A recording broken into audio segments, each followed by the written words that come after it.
여러분, 우리가 누군가 이런 질문을 한다면 예수를 믿는다는 것이 무엇입니까? 예수를 왜 믿습니까? 이렇게 질문한다면 어떻게 대답하겠어요?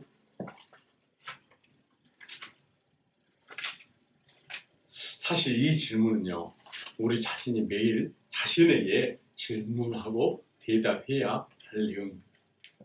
우리가 예수를 믿는다는 말은 예수 이름을 믿는다는 거예요. 예수 이름을 믿는다는 것은 그 예수 이름 안에 내가 원하는 것, 나에게 필요한 것, 아니 내 인생에 내 힘으로 할 수 없는 문제를 풀 수 있는 능력이 있다는 거예요. 그래서 그것이 무엇일까? 내가 고민하는 것, 내가 예수 이름을 믿음으로 말미암아서 해결할 수 있는 것, 여러분은 그것 때문에 이 자리에 오셨어요. 여러분, 무엇이 필요하십니까? 어떤 문제 가운데 묶여 있습니까? 해결해야 될 문제가 무엇입니까? 오늘 본문에 보면요, 구체적인 내용이 나옵니다. 지금 부활절 앞두고 렌트, 사순절 기간이죠. 예수님의 고난을 기념하고 묵상하고 함께 고난에 동참하는 기간입니다. 우리 매일 큐티하는 본문도 마치 출애굽기에 있어서 오늘 거기서 본문을 정했습니다. 죄와 죽음, 고난의 애굽 땅에서 가나안 땅으로 데려가는 하나님의 프로젝트가 오늘 본문에 나와 있습니다. 오늘날도 똑같이 택한 백성과 제약된 애굽의 땅에서 살아가는, 우리가 세상에서 살지만 우리를 구원하시기 위한 하나님의 계획은 그때나 지금이나 동일하게 역사하고 계신 줄로 믿습니다. 아멘. 그래서 오늘 제목을요, 따라 한번 해볼까요? 피해 죽고 피해 산다. 피해 죽고 피해 산다. 어때요? 좀 너무 제목은 좀 있지만 혐오스러웠어요, 사실은. 주먹세기를 다루는 영화 제목 같기도 하죠. 그런데 사실은 이것은요, 바울의 고백이에요. 바울이 어떻게 했어요?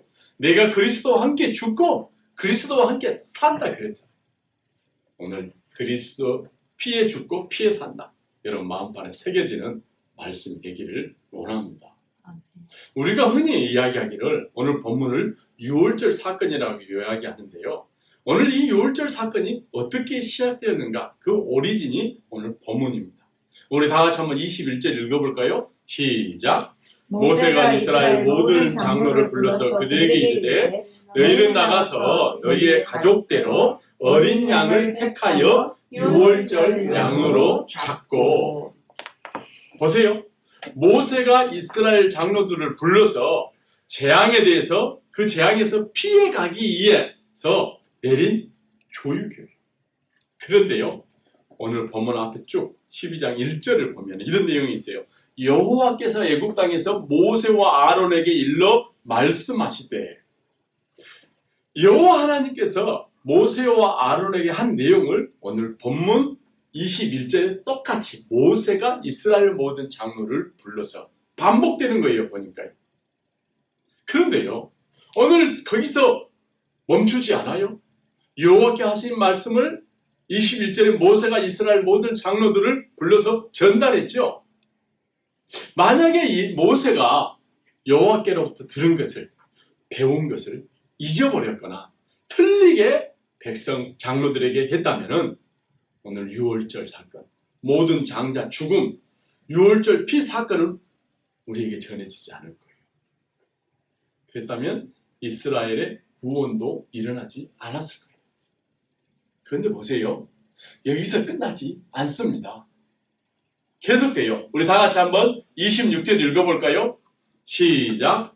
너희 위에 너희 자녀가 묻기를 예식이 무슨 뜻이냐 하거늘 너희는 이르기를 이는 여호와의 유월절 제사라. 여호와께서 애굽 사람에게 재앙을 내리실 때에 애굽에 있는 이스라엘 자손의 집을 넘으사 우리의 집을 구원하셨느니라 하라. 아멘. 여호와 하나님의 유월절 피 사건은요, 모세와 아론을 통해서 각 가정에 전달됐다는 거예요. 각 가정의 자녀들에게 전달되고 실행되었다는 거예요. 여러분, 원래 우리 교회 표어가 뭡니까? 배우고 확신에 거하자. 여러분 무엇을 배우고 있습니까? 무엇을 배우려고 애쓰고 노력하십니까? 뭘 배워야 되죠? 말씀. 네, 믿음은 들음에서 나고 예수 이름의 능력은 들음에서부터 시작됩니다. 모세는 하나님으로부터 들었어요. 듣고 가만히 앉아 있을 수가 없었어요. 이스라엘 장로들을 불렀습니다. 그대로 전해 주었습니다. 그리고 가정까지 전달되었습니다. 사랑하는 성도 여러분, 우리는요, 우리 각자가 모세처럼 되어야 됩니다. 모세처럼 한 사람이 되어야 돼요. 그런데 오늘 본문 12장은요, 구조가 참 특이해요. 저는 이 구절 읽을 때마다 좀 혼동하고 헷갈렸어요. 그게 뭐냐? 12장에는 유월절 제정이 있고요. 그 유월절을 제정된 대로 그대로 실행에 옮긴 게 있어요. 오늘 본문은 그대로 실행에 옮긴 것이고 그 앞에는 유월절은 이렇게 지펴라 제정된 거예요. 앞에는 이론이고 뒤쪽은 실천이에요. 적용이에요. 가르친 대로 들은 대로 가르치니까 그 들은 거 확신에 거해서 배움의 확신을 가지고 지키니까 죽음을 애굽 땅에서 빠져나오게 된 거예요. 아멘. 배운다는 게 이렇게 중요해요. 확신에 거한다는 게 이렇게 중요합니다. 여러분 어떠세요? 요즘 보니까요. 한 달, 두 달 전보다 훨씬 우리 사회가 바뀌었어요. 어떻게? 밝아졌어요. 여러분 그걸 느끼세요? 제가 우리 애들만 봐도 그래요. 전에는 사람 만나는 거 안 만날수록 좋았어요. 만나더라도 멀리 있는 게 좋았어요. 멀수록. 왠지 죽음에 대한 두려움, 공포, 분위기가 어두웠어요. 그런데 요즘은 거리에 다니는 사람들을 보더요. 좀 담대하게 다녀요. 아, 이거 별 문제가 아니다. 두려워하지 않아요. 식당에 가도 마찬가지입니다. 저는 지난주 목요일 날 어느 모임에 갔어요. 그 모임에 갔는데 한 달에 한 번 정도 모이는 모임인데요. 아주 많이 밝아졌어요. 사람들이요. 그리고 이렇게 이야기해요. 나 2차까지 다 맞았어. 본인이 그 주사를 맞을 때 은근히 후유증이 있을까 봐 걱정했는데 별 증세 없이 다 잘 넘겨갔다고 자신 있게 말하는 것을 들었어요. 그러면서 한마디 더 붙여요. 5월달, 6월달 되면 전 국민 집단 면역이 될 거라. 저는 그분의 말을 들으면서요. 참 저 사람 저는 많이 바뀌었다. 자신 있다. 코로나 오려면 나와 봐라. 나 이미 면역 주사 다 맞았어. 담대하고 확신의 참 모습을 보았습니다. 그러면서 오늘 본문이 떠올랐어요.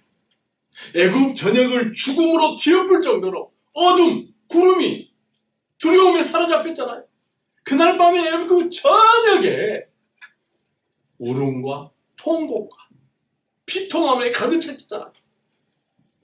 근데 그분 모습 속에서 올 테면 와봐라. 나 끄떡 없어. 여러분, 모세 한 사람이 하나님의 말씀을 붙잡고 전달할 때 애굽 온 전역에 슬픔과 죽음이 덮을 때 이스라엘 백성들에게는 그와 반대로 구원과 기쁨과 그런 시간이 되었던 것처럼 저와 여러분 하나님께서 이 자리에 부르신 줄로 믿습니다. 아멘. 올 한 해 동안 우리 진짜 잘 배워야 합니다. 아멘. 이제 우리가 살아났잖아요. 사명이 있어요. 40년 전 모세는 젊었어요. 건강했어요. 왕자라는 빽과 힘도 있었어요. 용기가 충천했어요. 그런데 어떠세요? 바로를 피해 도망갔습니다. 그런데 이제는 어때요? 손에 든 것은 지팡이 하나뿐이에요. 마른 막대기 하나뿐이에요. 그런데 바로 앞에 당당하게 서잖아요. 도망자가 사명자로 돌아온 거예요. 여러분, 우리가 세상을 어떻게 이길 수 있나요? 눈에 보이는 것으로 쫓길 수밖에 없지만 여호와 하나님께서 우리에게 주신 말씀을 듣고 배울 때 우리가 사명자가 되는 줄로 믿습니다. 아멘. 사명자는 결코 죽지 않는다는 말이 있어요. 죽음 앞에서 모든 사람이 두려워할 때 사명자는 오히려 세상에서 당당하게 나섭니다. 올해 한 해 동안 배우고 확신에 거하고 사명자로 전달하는 주의 백성, 우리 가족 모두가 되기를 축원합니다. 아멘. 그래요. 감사합니다. 여러분, 유월절 어린 양의 피 사건 앞에 9가지 재앙이 있었어요. 근데 이 앞에 9가지 재앙과 마지막에 유월절 사건은요, 전혀 다르다는 거예요. 보통 우리가 생각하면요, 형식적으로 볼 때 순차적으로 첫째, 둘째 이렇게 쭉 오잖아요. 그 마지막에 9가지 재앙 끝난 다음에 그 다음 순서로 그냥 유월절 행사가 있었다. 재앙이 있었다. 좀 더 강한 재앙이야. 우리는 이렇게 생각해요. 더 강한 재앙이야. 그래서 9가지 재앙이 내렸지만 끄떡하지 않던 바로가 손들고 이스라엘 백성들을 내보냈다. 이렇게 생각하는데요. 사실은 전혀 달라요. 사실은 앞에 9가지 방법은 별 의미가 없어요. 마지막 10가지 방법, 10번째 방법이요. 유일한 방법이에요. 확실한 방법이요. 다른 방법은 없어요. 하나님의 이것은 계획이었습니다. 다른 방법은 긴 것 같지만 아니었어요. 어린 양의 피를 바를 때 확실하게 빠져나왔습니다. 7장에서부터 11장까지 9가지 재앙, 피, 개구리, 이파리, 악질, 독종, 우박, 흑암, 메뚜기, 장자. 그 앞에 나오는 9가지 재앙은요, 사실은 이스라엘 백성들이 사는 고센 땅에는 내리지 않았어요. 구분됐어요. 가만히 있어도 됐었어요, 이스라엘 백성들은. 근데 마지막 재앙은 가만히 있으면 안 된다는 거예요. 달라요. 이스라엘 백성들이 또 전에는 9가지 재앙을 내릴 때 아무것도 할 필요가 없었지만 가만히 있어도 됐지만 10번째 재앙은 거기나 여기나 똑같이 내린다는 거예요. 우리가 해야 할 게 있다는 거예요. 가만히 있으면 안 된다는 거예요. 우리가 예수 믿는다는 거 뭘까요? 바로 이거예요. 하나님은 9가지 재앙처럼 이스라엘 백성들에게는 내리지 않게 구분할 수 없어서? 아니요. 구분해서는 안 된다. 똑같다는 거예요, 이 문제는. 형식은 이스라엘 백성들을 구출하기 위해서 애굽에 내리는 마지막 재앙같이 보이지만 이 재앙 앞에서는요, 모든 인간은 똑같다는 거예요. 죄인으로 죽을 수밖에 없다는 거예요. 레위기 제사법에 보면요, 제사장이 가져온 제물을 그 짐승을 잡고 그 피를 그 사람, 부정한 사람 몸에 뿌려주잖아요. 이스라엘 사람들도 똑같이 이 피를 죽지 않으려면 밟아야 된다는 거예요. 거기서 이스라엘 백성들도 구원받을 수 있다는 이게 모형이에요. 예표예요. 이 재앙 앞에서는 애굽 사람이나 이스라엘 사람이나 모두 똑같이 적용된다는 거예요. 우리 22절, 23절 한번 읽어볼까요? 시작! 우슬조 묶음을 가져다가 그릇에 담은 피에 적셔서 그 피를 문 임방과 좌우 설주에 뿌리고 아침까지 한 사람도 자기 문 밖에 나가지 말라.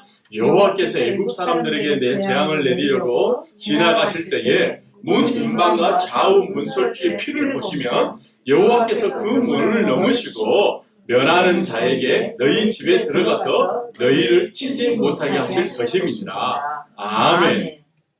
여러분, 죽지 않으려면 어떻게 해야 된다고요? 어려워요? 예, 어렵지 않아요. 먼저 어린 양을 잡아야 돼요. 피를 흘려야 돼요. 피를 흘리는 거예요. 두 번째, 그 어린 양을 죽이고 피를 흘렸다고 해서 끝나는 것이 아니라 뭐예요? 이게 더 중요해요. 이 피를 자기 집 밖에 문설주의 좌우 임방에 발라야 한다는 거예요. 바르지 않으면 아무 소용이 없어요. 그 피를 뿌리라는 거.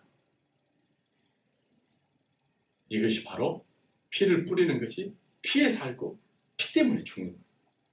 우리 오늘 이렇게 찬양했죠. 내가 그 피를 유월절 그 향해 피를 볼 때에 내가 너를 넘어가리라. 할렐루야. 아멘. 유월절 어린 양이 죽고 그 피가 문 임방과 좌우 설주에 뿌려질 때 그 피를 보고 그 집안은 생명의 법의 보호를 받게 된다는 거예요. 넘어간다는 거예요. 패스오버. 그래서 6월 넘어간다는 거예요. 여러분 날마다 가정마다 또 자녀들 또 우리 살아가면서 우리 눈, 귀에 유월절 어린 양의 피를 바르고 죽음에서 뛰어넘는 모두가 되기를 축원합니다. 아멘. 오늘 이야기를 하고 싶어요. 저는요. 우리가 예수님 피에 대해서는 잘 들었습니다. 많이 들었습니다. 그런데요. 그 피가 우리의 삶 가운데 뿌려지지 않으면 안 된다는 거예요. 듣고만 가만히 있어서는 안 된다는 거예요. 이것이 바로 우리가 해야 될 겁니다. 히브리서 9장 13절에 이렇게 이야기합니다. 염소와 황소의 피와 및 암송아지의 죄를 부정한 자에게 뿌려 뭐한다고요? 뿌려 터치하라고 나오더라고요. 그 육체를 정결하게 하여 깨끗하게 하려고 물로 씻으라 하지 않았어요. 깨닫고 돌아서라고 하지 않았어요. 흐른 피를 뿌리라고 했어요. 그래서 제사장이 그 염소를 가지고 부정한 사람의 몸에 뿌리는 거예요.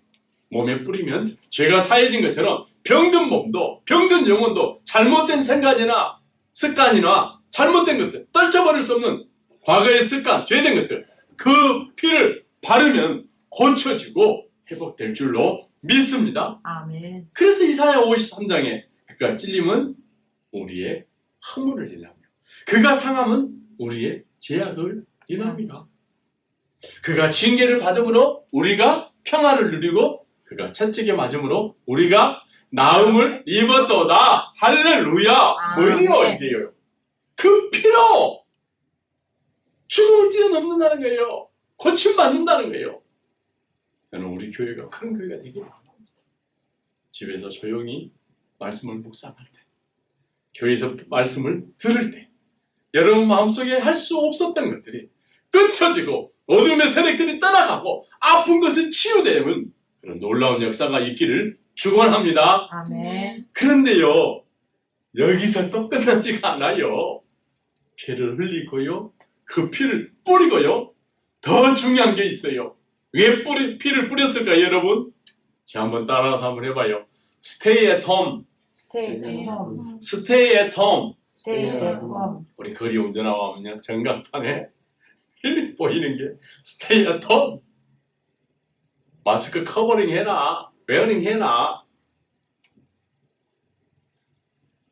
오늘 22절 제가 다시 한번 읽어볼게요. 우슬주 물꿈을 가져다가 그릇에 담은 피에 적셔서 그 피를 문 인망과 좌우 설주에 뿌리고 아침까지 한 사람도 자기 집 문 밖에 나가지 말라. Stay at home. 집 밖에 나가지 말래요.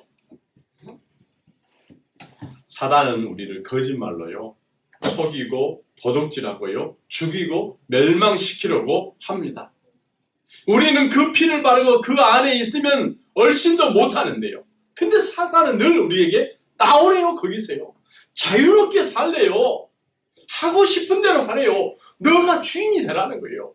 그러면 돼요? 안 돼요. 자유인 것 같은데 안 돼요.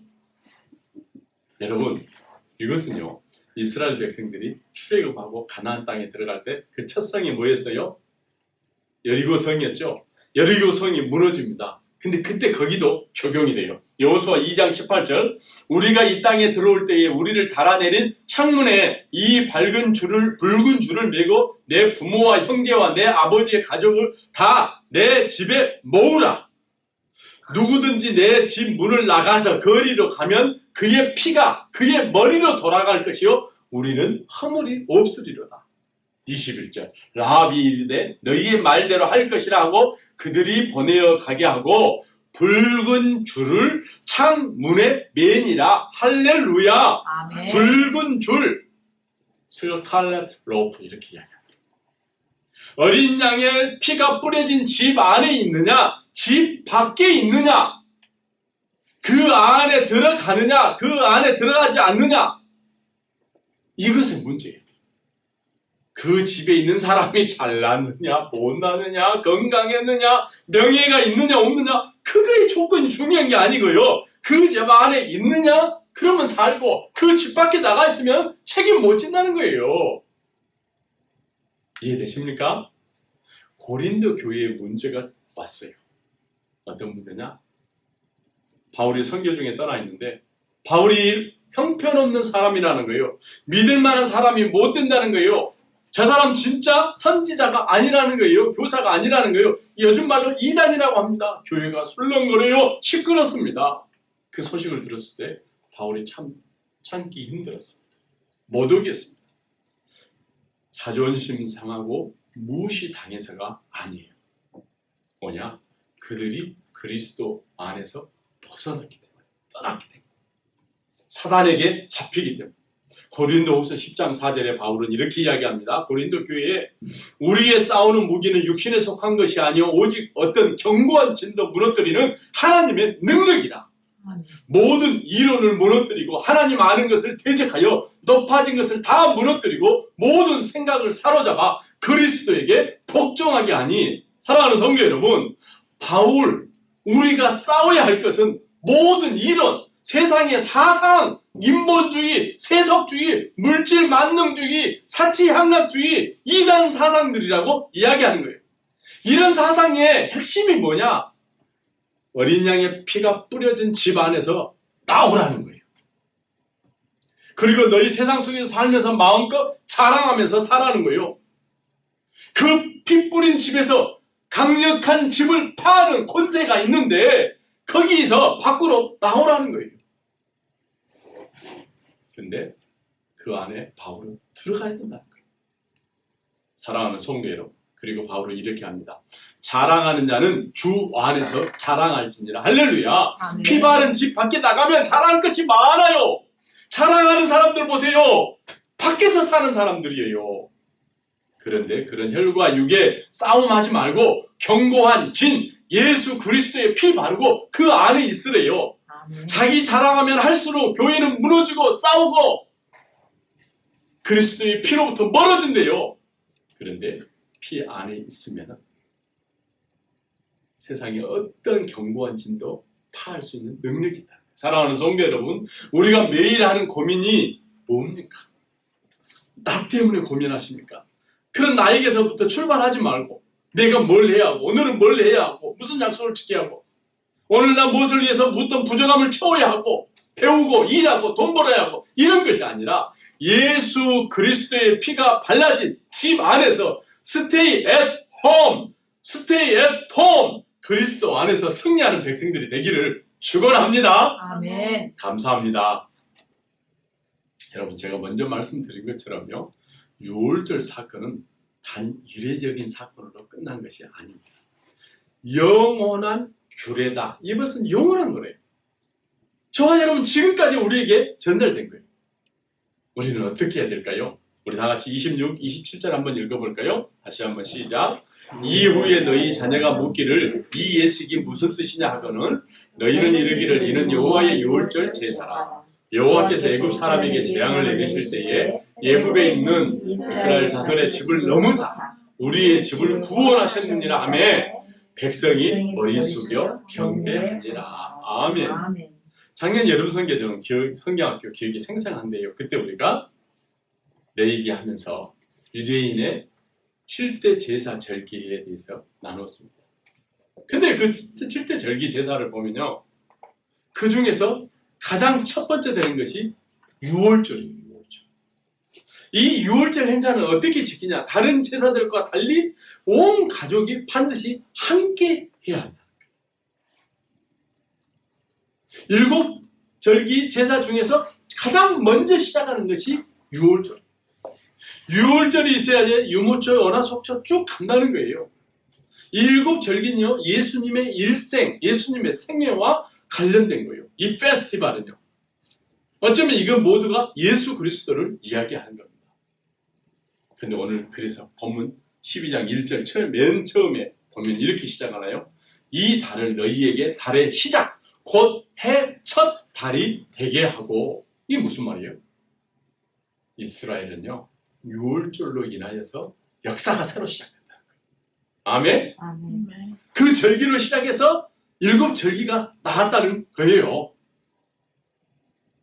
더 이상 종이 아니라는 거예요. 더 이상 노예가 아니라는 거예요. 더 이상 바로의 백성이 아니라는 거예요. 하나님의 백성이라는 거예요. 아멘. 자유의 백성이 되었다는 거예요. 생명의 백성이 되었다는 거예요.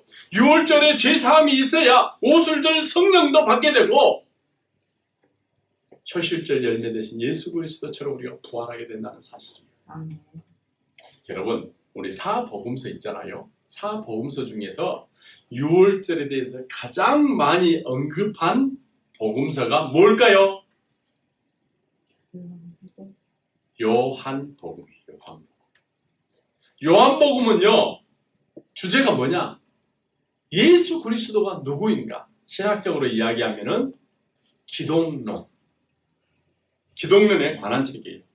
요한복음에 유월절이라는 이 단어가 직접적으로 10번 이상 언급되었는데요. 요한복음은 유월절을 중심으로 기록된 책들이에요. 유월절 어린 양이 바로 예수 그리스도라는 거예요. 예수 그리스도의 피를 바를 때 이스라엘 백성은 종에서 자유인이 되었고요.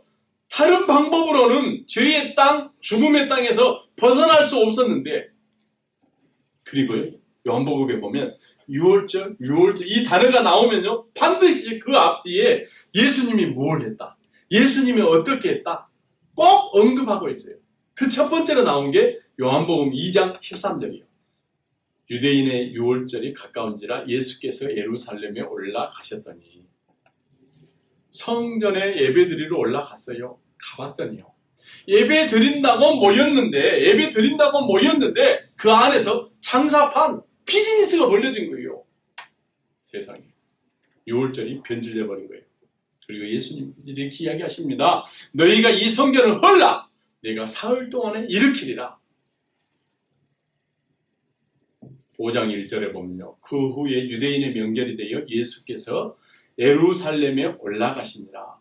거기서 무슨 일이 벌려집니까? 5장 38년 된 베데스다 연못에서 고치잖아요. 그리고 이렇게 이야기해요. 내가 진실로 너희에게 이르노니 내 말을 듣고 또 나 보내신 이를 믿는 자는 어떻게 돼요?